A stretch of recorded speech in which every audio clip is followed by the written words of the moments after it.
주체로서 법원, 당사자에 관한 기본 소송 요건을 따지기 전에 살펴봤고요. 이런 주체에 대해서 이제 객체인,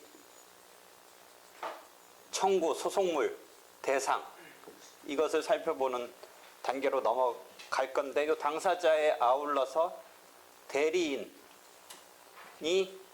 당사자급으로 등장해서 주체로 잠깐 살펴본다면 소송에 있어서도 소송행위도 일반적인 민법에서의 대리와 마찬가지로 대리라는 소송행위에 있어서 친하다. 그러니까 쓰일 수 있다. 쓰인다. 친한 행위, 소송행위. 그래서 여기에도 역시 법정 대리와 소송상의 임의대리인인 우리가 보통은 변호사를 상정하는 소송대리인 이런 대리 개념이 있다. 법정 대리는 당사자가 민법상 요새 제한능력자라고 하죠.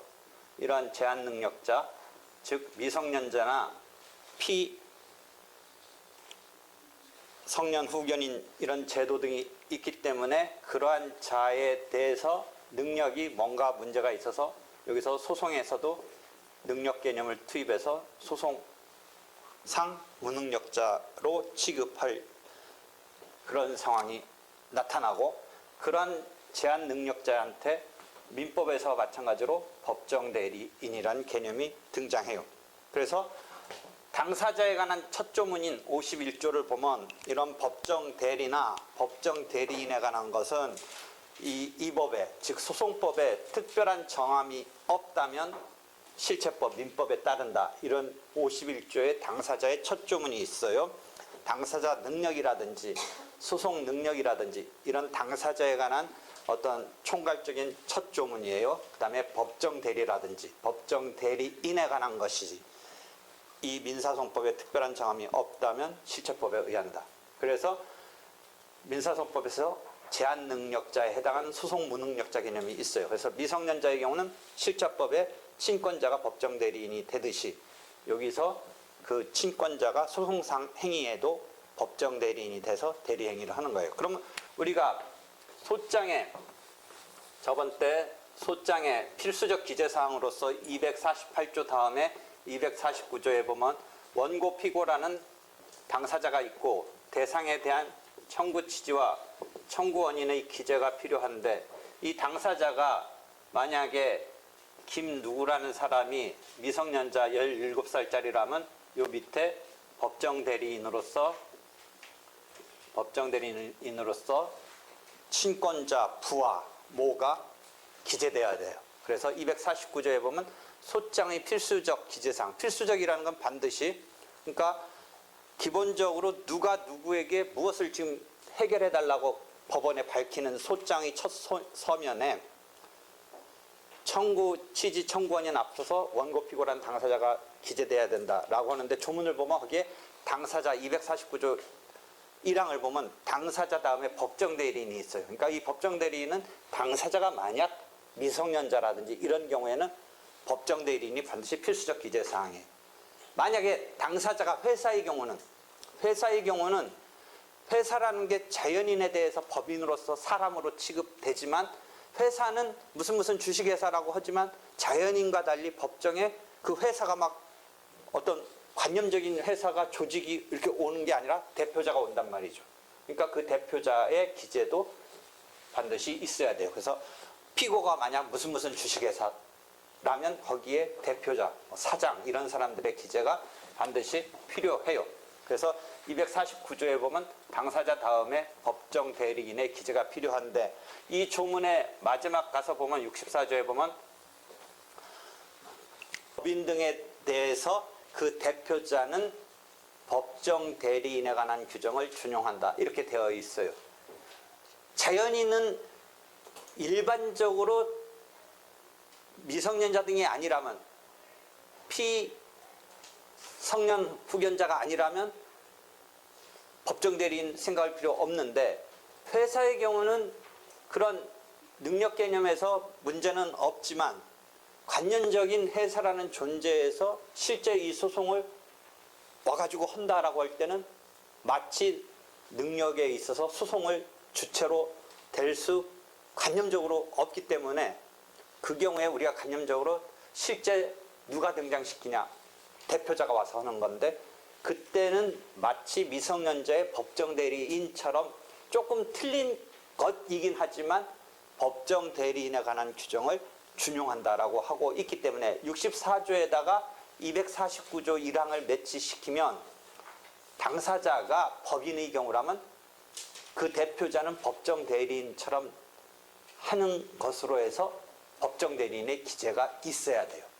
그래서 무슨 주식회사가 당사자로 나올 때는 그 상업등기부 등본 같은 걸 떼서 대표자가 누군지 나오는 걸 나중에 거기 첨부하는 서류로 제시하면서 그 당사자란에는 그 대표자, 대표이사 누구 이렇게 들어가야 돼요. 여러분이 이제 기록형 뭐 이런 거 실무형 그런 수업 시간에는 그런 거 계속 연습을 하게 돼요. 요건 지금 본격적인 이야기는 아닌데 잠깐 이야기를 했어요. 대리 때문에. 하여튼 이러한 법정 대리라는 개념이 소송에서도 친해서, 대리라는 개념이 친해서 쓰이는데 미성년자 등은 독자적으로 소송행위를 할 수 없어요. 민법에서의 법률행위 개념은 독자적으로 할 수 없다라고는 하지만 실제 미성년자가 어떤 행위를 하면 이름 유지를 시켜주고 나중에 취소를 할 수 있는 개념으로서 법률행위에 있어서 미성년자 등의 행위무능력자 개념이 나와요. 한편 소송행위에서는 그런 미성년자가 어떤 소송행위를 하면 그 자체가 무효예요. 물론 나중에 추인할 수는 있어요. 추인을 해서 유효는 될 수 있지만 조금 틀려요. 일단 무효이고 추인할 수 있는 개념으로 작동을 해요. 소송 무능력이.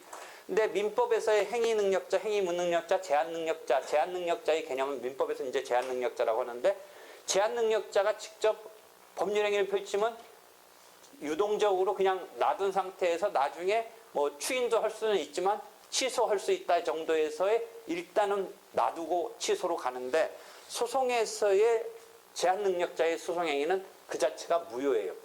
조금 틀린 거죠.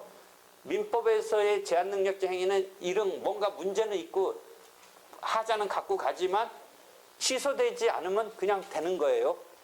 한편 소송행위에서의 이 제한능력자, 미성년자 등의 행위는 무효이다라고 되어 있는 식의 접근이에요. 그래서 55조를 보면 이러한 제한능력자는 즉 미성년자라든지 피성년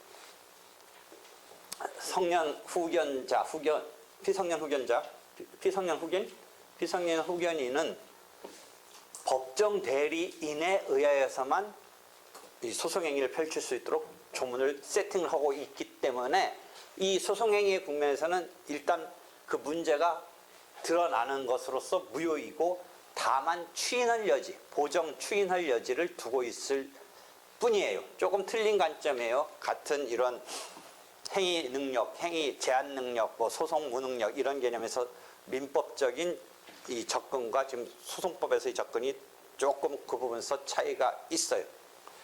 하여튼 이런 미성년자 등은 제한 능력자로서 법정 대리인에 의하여야만 할 수 있어요. 직접 하면 문제가 있어요. 무효가 되는 거예요.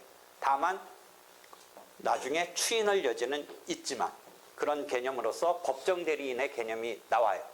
근데 이 법정 대리인과 대리일 때는 임의 대리인, 여러분 민법에서 말하는 임의 대리인을 여기서는 특별한 경우가 있긴 한데 보통 우리가 변호사를 상정해서 이미지 가지면 돼요. 그래서 임의 대리인에는 그 그림 그려놨듯이 60일면 법률상 소송 대리인과 지금 변호사에 해당하는 소송 의임에 의한 소송 대리인인데 있는데, 법률상 소송 대리인은 상법상 지배인 같은 사람이, 지배인으로 된 사람이 그 자기의 업무에 관해서 재판상 행위를 할 수 있어요. 그래서 그때 그 경우는 임의 대리인으로서 그 지배인이 된 사람한테 상법이 이렇게 규정은 하고 있지만 누구를 지배인으로 삼느냐 이런 부분서는 임의적인 것이니까 임의 대리인으로 되어 있는 거예요. 법정 대리인이 아니고.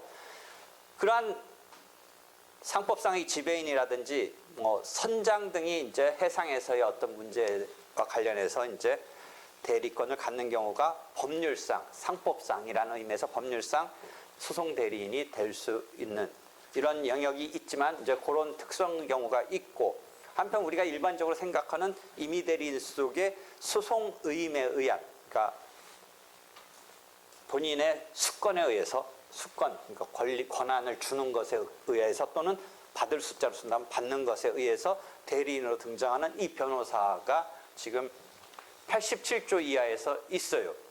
그럼 우리가 소송 대리인은 87조 이하에 있고, 대칭되는 개념인 법정 대리인은 조문이 딱 이렇게 제목이 달려서 없어요. 법정 대리인은 어떤 존재냐면 소송법에서는 당사자가 미성년자 등일 때 그 자를 백업해주는 그런 정도의 위치에서 당사자와 같은 급으로 봐요. 그래서 법정 대리인에 관한 조문은 51조 이하에, 좀 아까 55조 조문도 말하고 58조, 59조, 64조 이런 등등해서 같이 당사자와 함께 어우러져 조문에 나타나요. 그러니까 법정 대리인에 관한 조문은 어떤 한 챕터를 딱 제목 달려서 주어지고 있지 않고 당사자 속에서 같이 이렇게 나와요. 당사자와 마찬가지 존재. 즉 소장의 필수적 기재 사항에서도 당사자 법정 대리인 해서 당사자가 미성년자 등일 경우에 법정 대리인이 반드시 따라붙어야 되는 이런 당사자 입고일적인 이런 지위를 가져요. 그래서 이 법정 대리인에 관한 것은 여기 다른 책에서는 소송상의 대리인 속에 법정 대리인과 소송 대리인을 같이 나중에 설명하는데, 나는 잠깐 여기서 대리인 개념을 조금 설명해 주는 거예요. 법정 대리인은 나중에 당사자가 소송 무능력자일 때, 제한 능력자일 때 같이 설명을 해요. 나는 거기서 법정 대리인은 같이 설명하고, 여기는 일단 그런 대리 개념을 가르쳐 주면서 지금 변호사 등을 상정한 임의 대리인에 관한 이 부분을 먼저 설명을 하는 거예요. 그래서 체제가 조금 다른 책하고는 틀린데, 그런 상황에서 여기서는 일단 소송 대리에 관한 이야기를 쭉 펼쳐 나가는 거예요. 법정 대리는 잠시 유보해 두고, 법정 대리는 어디서 설명하냐면 이 책에서는 당사자 파트의 소송 요건으로서 당사자가 당사자 능력이 있을 것, 소송 능력이 있을 것의 소송 능력 부분서 법정 대리는 설명을 하니까 잠시 뒤로 미뤄두고 소송 대리인만 설명하는데, 2-39에 대리인, 소송 대리인, 대리인 중에 소송 대리인, 우리가 소송 대리인과 법정 대리인 이렇게 구별된다고 했죠. 그래서 이게 항상 비교가 돼요. 법정 대리인은 거의 본인을 뒷받침해주는, 본인이 무능력자일 때 그런 존재고 해서 본인과 이꼴의 개념으로 생각해 보면 되죠. 물론 제3자이긴 한데, 제3자이긴 한데 그렇게 되는 거죠. 그렇게 제3자인데, 물론 제3자인데, 즉 대리인데, 취급에 있어서 법정 대리인은 본인급의 이런 취급이 된다라는 거죠. 그때 재척 기피에 있어서 재척에서 우리가 법관과 당사자 사이에 일정한 관계가 있을 때 등의 재척 사유, 법관과 당사자가 친족 이런 관계가 있어가지고, 법관과 친족 사이 이런 관계가 있어가지고 일정한 친족 관계에 있을 때 이제 재척 사유가 된다고 할 때, 이 당사자에는 지금 질문이 들어와서 내가 여러분한테 메시지로 답변도 하고, 질문한 사람한테는 물론 해줬지만 여러분도 나머지도 혹시 답변을 해줬는데, 이때 당사자는 이 대리인, 물론 법정 대리인까지 포함해서 이런 좀 차이는 있지만 소송 대리인, 법정 대리인은 포함되지 않는다가 일반론이에요. 소송 대리인과 법정 대리인과 법관의 관계는 고려할 필요가 없다는 거죠. 이 재척사유에서 당사자와 법관 간의 관계에서 이 당사자에는 여기는 포함되지 않는다. 이해되겠죠?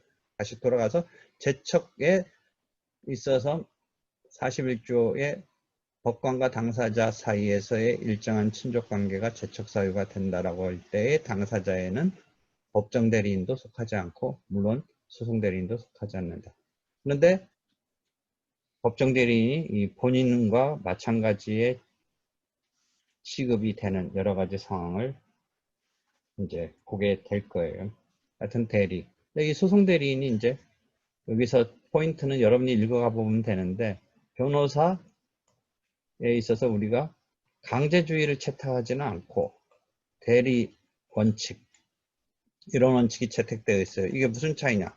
변호사 강제주의는 소송을 하려면 반드시 본인이 못하고 변호사를 선임해서 해야 된다 라는 거. 변호사를 선임해서 해야 된다 라는 거죠.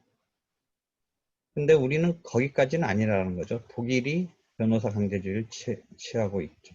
우리는 본인이 해도 되는데, 본인이 소송을 해도 되는데, 특별히 본인을 못하는 경우도 변론 능력이라는 개념에서 나오긴 하는데, 일반적으로는 본인이 직접 소송하겠다.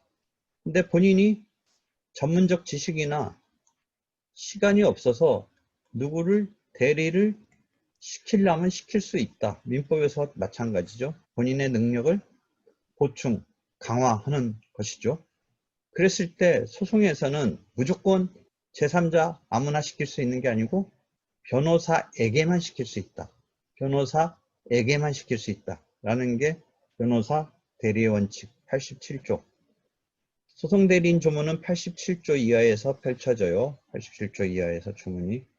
저번 때 우리가 41조부터 49조까지 법관의 재척 기피 회피 보고 50조의 법원 사무관 등에게 준용하는 걸 봤죠. 그 다음에 51조부터 당사자가 쭉 있고, 그 다음에 65조부터 공동소송이랄까 다수 당사자가 나오는 게 쭉 있고, 그 다음에 이게 86조까지 쭉 있다가 87조가 소송 대리인에 관한 부분이 쭉 펼쳐져요. 그래서 그런 개념을 잘 이해해 보세요. 일단 개념은 알겠죠? 이게 보통 정상 수업처럼 내가 차분히 해주는 게 아니라 지금 포인트만 주는 거예요. 여러분 동영상으로 보게 해주려고 포인트만 짝딱딱딱 집어주는 거지, 지금 이게 되게 하나하나 설명하는 게 아니에요. 그러니까 그걸 감안해서 나중에 다시 동영상으로 여러분이 복습 차원에서 또 한번 봐야 돼요. 지금 2-42 소송 대리인의 종류 이런 거 넘어가요. 그다음에 2-43 소송 대리인 종류에 우리가 지금 소송 변호사 이런 거는 지금 2-45에 소송 의매, 임의라는 거죠. 의임에 의한 소송 대리인, 즉 변호사 대리 얘기할 때의 그 부분이죠. 그래서 의임장이 들어가서 이제 소송 대리인으로서 변호사가 소송을 수행하는 거죠. 다만 그 앞에 보면 2-44에 법률상의 소송 대리인이 있어요. 법률상. 그러니까 소송 대리인, 법정 대리인의 개념은 민법에서 하고 똑같아요. 법정은 법률의 규정에 의한 거고, 소송 대리인은 그런 게 아니고 임의, 의사에 의해서 그런 거죠. 근데 이 법률상의 소송 대리인은 법정 대리인이 아니고 소송 대리인이라는 말을 쓴다라는 것은 이게 법률의 규정이 아니라 어떤 지위는 법률에 규정되어 있지만 맡기는 것은 본인이 맡기는 거니까 이게 법정 대리인이 아닌 거예요.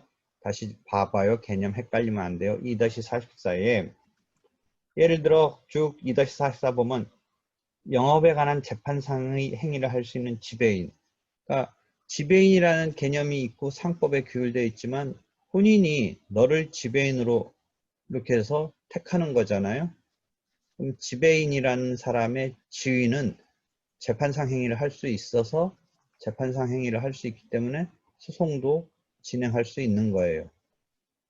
그러니까 여기서 잠깐 잘못하면 상법에 지배인이 있으니까 이게 법정 대리인 아닌가라고 착각하지 말고 본인이 누군가를 지배인으로 택한다.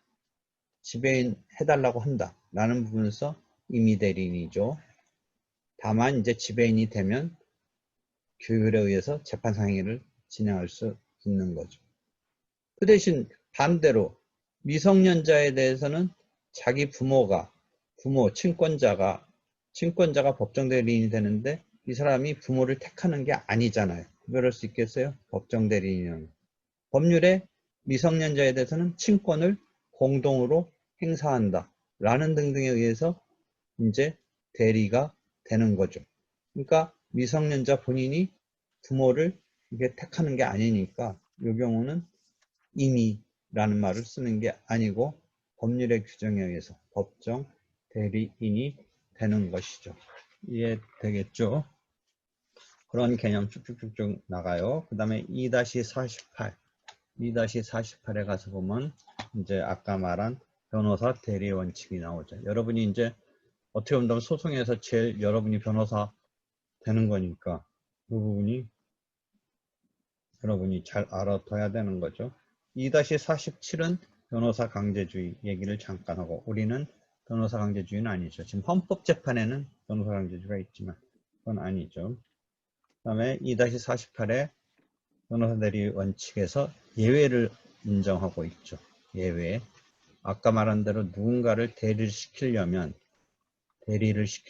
변호사 자격자 또는 법무법인이어야 되는데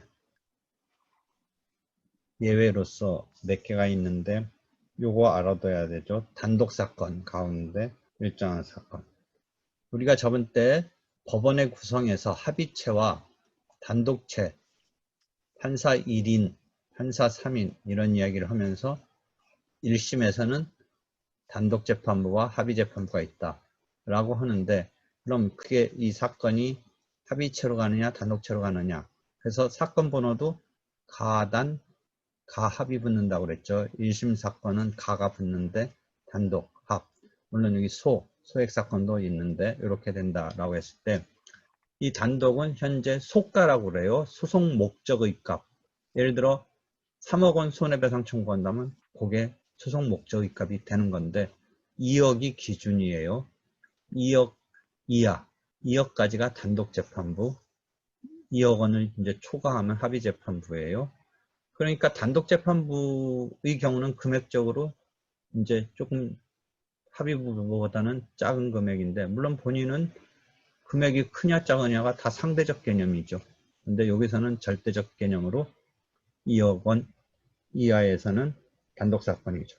근데 2억 원 이하 중에 또 이게 좀 복잡한데 그 복잡하게 된 이유는 과거에 1억 원에서 2억 원으로 이 기준이 물가 같은 게 상승되니까 오르다 보니까 이렇게 됐는데 이 가운데 1억 원이라는 종래의 기준을 따르면서 1억 원 이하에서는 가족끼리 또는 회사의 경우는 그 어떤 총무부랄까 그런 법제팀이랄까의 그 직원이 변호사가 아님에도 대리를 해줄 수 있어요. 잘 보세요. 1억 원 이하의 어떤 손해배상이랄까 계약금 청구를 하는 사건. 예컨대 병원 같은 경우는 뭐 3천만 원쯤 치료비를 못 받고 있을 때 원무과 직원이 이 병원의 소송을 맡길 때 역시 변호사한테 맡겨야 된다라는 게 원칙이지만 직원이 그 법제실 내지는 총무과 직원이 3천만 원 치료비 반환 청구 소송을 할 수가 있어요. 그게 예외라는 거죠. 예를 들어 아버지가 교통사고 당해서 한 2천만 원 청구를 하는데 아들이 마침 법을 잘 알아서 예컨대 아직은 변호사가 아니지만 뭔가 시험 공부를 하다 보니까 또는 아직 변호사는 아니지만 로스쿨 다니니까 아버지를 대신해서 아들이 변호사는 아직 아니지만 대리할 수도 있어요. 반대로 아들 3천만 원 어떤 손해배상 청구를 거꾸로 아버지가 한다. 요때는 요거하고 헷갈리지 마세요. 요거는 아들 3천만 원 사건을 아버지가 할 수 있다 라는 것에서 변호사가 아닌 사람이 하는 거와 또 하나는 이게 미성년자일 때 아버지가 친권자로 한다 라고 할 때의 법정 대리와 미성년자가 아닌 그냥 성년의 아들일 때 아버지가 한다 할 때는 그거는 법정 대리가 아니죠. 성년의 아들일 때 아버지가 한다면 혹시 나올 수 있는 건 그 금액적으로 1억 원 이하에서의 이게 변호사 대리 원칙의 예외가 되는 거죠. 이해할 수 있겠어요? 다시 그러니까 예를 들어 3억짜리 사건은 변호사 대리 원칙의 예외가 될 수는 없죠. 이런 상황이 나오지 않는 거죠. 그렇지만 3억짜리가 미성년자 당사자일 때는 아버지와 엄마가 법정 대리는 나올 수 있는 거죠. 그건 금액하고 상관없는 거죠. 법정 대리는. 이해할 수 있겠어요? 그러니까 순간적으로 헷갈려요. 부모가 등장할 때 이게 법정 대리인가 혹시 임의 대리로서 변호사 대리 원칙의 예외인가 이게 헷갈릴 수 있는데 잘 구별해 봐요. 내가 말하려는 거 이해하겠어요? 그런 것 중에요. 그리고 그 동그라미 이해에 가서 보면 소액사건이라고 지금 1억 원 이하 중에 3천만 원이 또 소액사건이에요. 3천만 원 이하짜리 모든 게 아니고 금전적인 청구인데 이 경우는 특히 더 간이 특별한 어떤 심리 이런 원칙이 작동하는 소액사건 심판법이 따로 마련되어 있어요. 아까도 말했지만 본인의 상대적 개념으로서 본인한테는 2천만 원이 남들 2억, 3억 의미 이상으로 작동할 수는 있지만 하여튼 절대치로에서 3천만 원의 한도에서는 소액사건의 처리로 해줘요. 이 경우는 가족관계에 있을 때 아까는 단독사건일 때는 법원이 허가해줘서 변호사 대리 원칙의 예외가 되는데 이 소액사건에서는 허가 없이도 가족관계 등록부 떼가지고 법정 가서 내면서 법원이 뭐 해도 좋다 아니다라는 허가 불문하고 그게 증명되면 가족관계 등록부 내면서 대리할 수 있어요. 변호사가 아니더라도.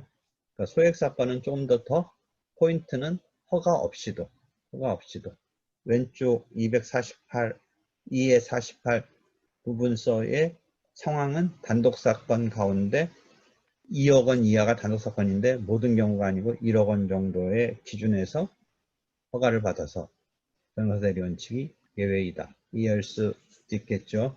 되겠어요? 넘어갑니다. 지금 쭉쭉쭉 읽는 거예요. 근데 소송 대리인의 권한은 맡겨진 일을 하는 건 당연하죠. 근데 이게 변호사라는 어떤 특수한 경우이기 때문에 당사자가 뭐 예를 들어 여러분이 민법서 배우듯이 어떤 특정한 일을 시키는 그런 정도가 아니라 포괄적 대리권이라고 그래요. 포괄적.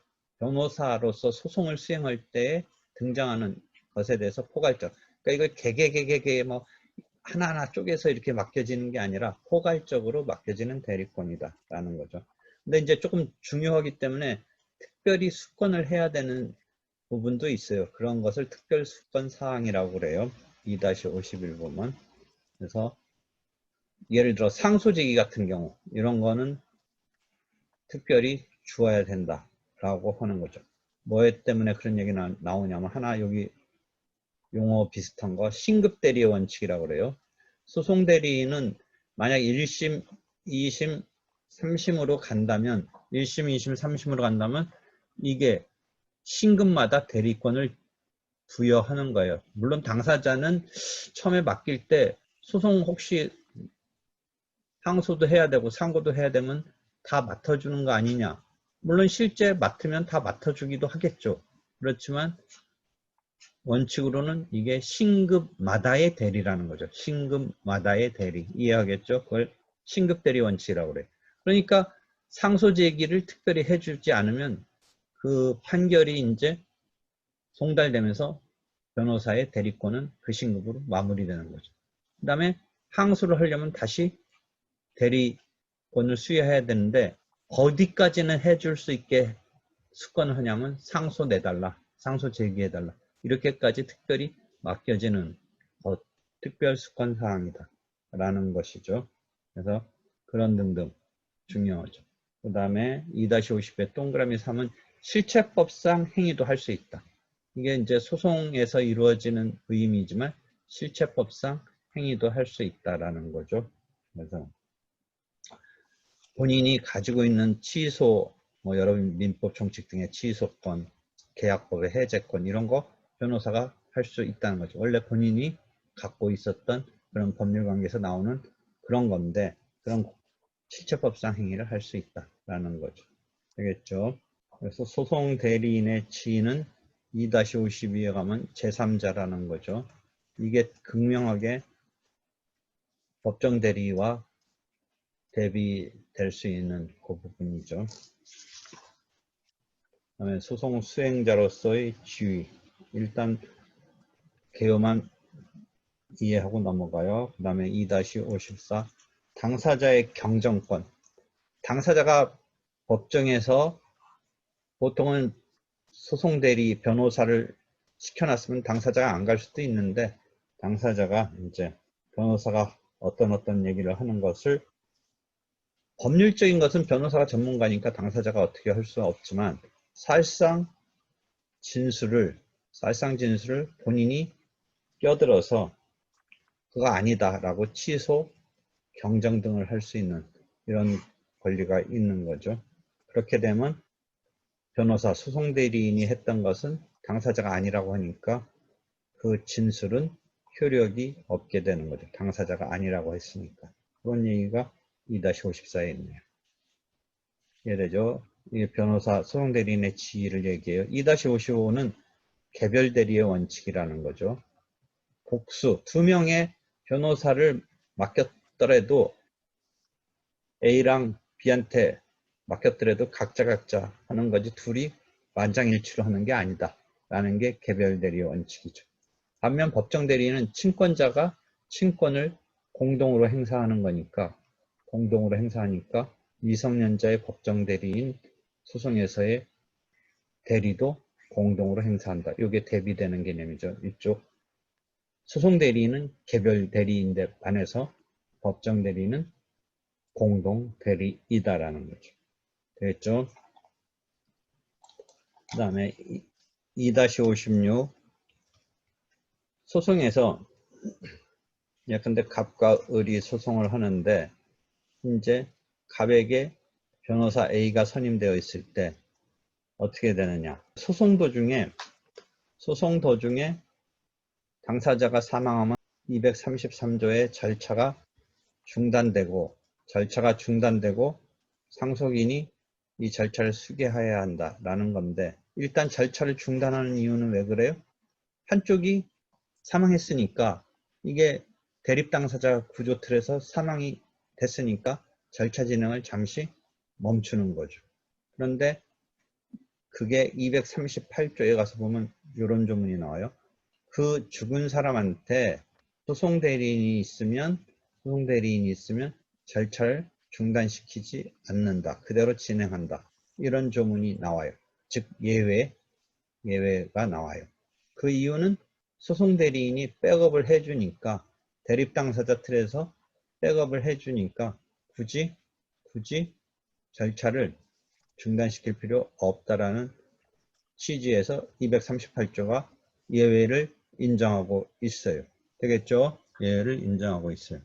그럼 이게 어디서 여러분이 찾아야 되냐면 95조 지금 여기 2-56 배우려는 데서 찾아야 돼요. 민법에서는 이 의임을 한 본인이 사망하면 이 대리관계가 의임관계가 끝난다. 임의 대리가 종료한다. 끝난다. 이런 논리인데 소송법은 95조가 본인이 사망해도 소멸하지 않는다. 소송 대리인의 대리권이 소멸하지 않는다. 소멸하지 않는다. 이런 원칙, 특칙을 갖고 있어요. 민법과 다르죠. 민법은 여러분 민법 정치 가만히 생각해 보세요. 민법 정치 127조인가 뭐 그런 등등 가서 보면 본인이 사망하면 위임관계, 그 계약관계 가서 의임, 그 다음에 요 대리관계 이런 것 등이 꼭 대리가 의임만 있는 건 아니고 뭐 여러 가지 다른 계약에서도 나오지만 주로 의임이겠죠. 하여튼 마무리가 되죠. 근데 소송법은 그렇지 않다라는 거예요. 소송법은. 그래서 본인이 사망하더라도 불소멸. 그러니까 본인이 사망해도 만약에 민법적인 원리를 갖는다면 이 변호사 대리권이 날아가는 건데 소송에서는 95조가 괜찮다라고 하고 있으니까 백업을 해준다라는 개념으로 중단의 예외가 되는 거예요.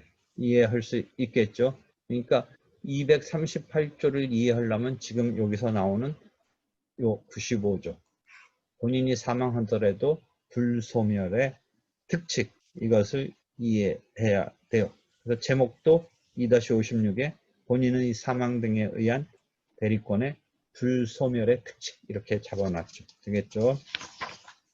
그 다음에 대리권에 흠이 만약 있다면 이렇게 대리를 했는데 이제 흠이 있다면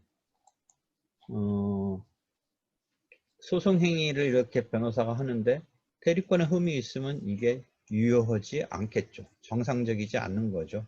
그러니까 유효 요건으로 작동하는데 유효하지 않겠죠. 그 다음에 이 변호사가 대리권이 없는데 개개의 소송행위 흠 이전에 소가 라는 제기된 것을 보면 이 소는 부적법 각하돼야 되죠.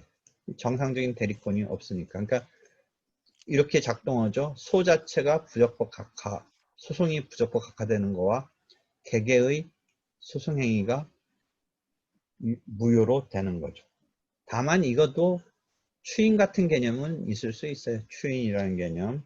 그래서 나중에 소급해서 유효하게 할 수 있는 추인이라는 개념이 60조 법정 대리 관한 주문에서 나오는 추인을 97조가 즉 지금 소송 대리인이 87조고 법정 대리인은 독립된 한 파트로 조문이 있는 게 아니라 아까 말한 대로 51조부터 64조까지의 당사자 조문 속에 당사자 파트 조문 속에 당사자와 마찬가지 취급을 한다라는 취지에서 조문이 같이 어우러져 있어요. 이건 다른 책 같은 데서 설명하지 않고 있기 때문에 여러분이 조문을 파악할 때 내가 가르쳐준 요게 잘 먼저 이해하고 있어야 돼요.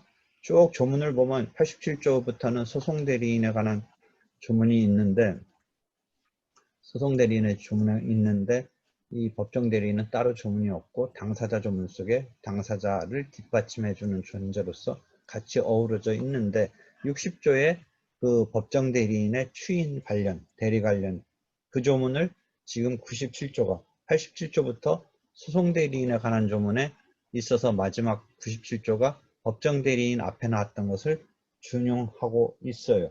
아마 조문을 보면 준용하고 있을 거예요. 법정 대리인에 관한 규정이 준용. 그러니까 그게 60조가 97조에서 준용돼서 추인이라는 이런 것이 나타날 수 있다라는 거죠. 알겠죠? 그 다음에 이런 대리권은 흠이 있는지 없는지는 법원이 직권으로 조사한다. 이게 뭐하고 결부되냐면 여러분이 앞에서 조금씩 고난, 본격적인 싸움의 내용은 잘 이제 익숙해졌는지 어떤지 모르지만 변론주의라고 그래서 당사자가 주장을 펼치고 뭐 이래야 된다는 개념이 있는데 이 고난에 대비되는 소송 요건은 소가 적법하게 되는 것은 법원이 직권으로 조사한다. 직권조사 사항이다. 뭐 이런 개념이 이제 앞으로 입에 배야 돼요. 그런 용어가. 그러니까 소송 요건이니까 직권조사 사항. 이건 이 소를 이렇게 해서 수행해 나가는 소가 소송이 진행해 나가는 과정에 소송 요건으로 작동하는 대리권 있는 자, 아닌 자라는 물론 이건 법정 대리인도 똑같은 논리인데 대리권이 없으면 그 사람이 지금 대리권 없는 사람이 남의 어떤 소송 수행을 대리하는 거니까 그 사람을 이 소송이 제기했다든지 했을 때 그 사람이 그러면 이 소송의 운명은 부적법 각하시켜야겠죠. 본격적으로 본인이 대리를 법정 대리든 시켜서인 임의 대리든 그게 문제가 된다면 그 소송은 부적법 각하시킨다 라는 거죠. 되겠죠?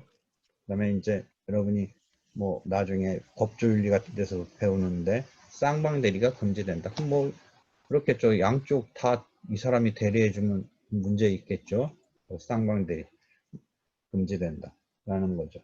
그 다음에 변호사가 아닌 자가 변호사 대리 원칙의 한도 내에서 변호사가 아닌 자가 대리했을 때 어떻게 되느냐 등등이 2-62에 설명이 되어 있어요. 여기까지 질문해요.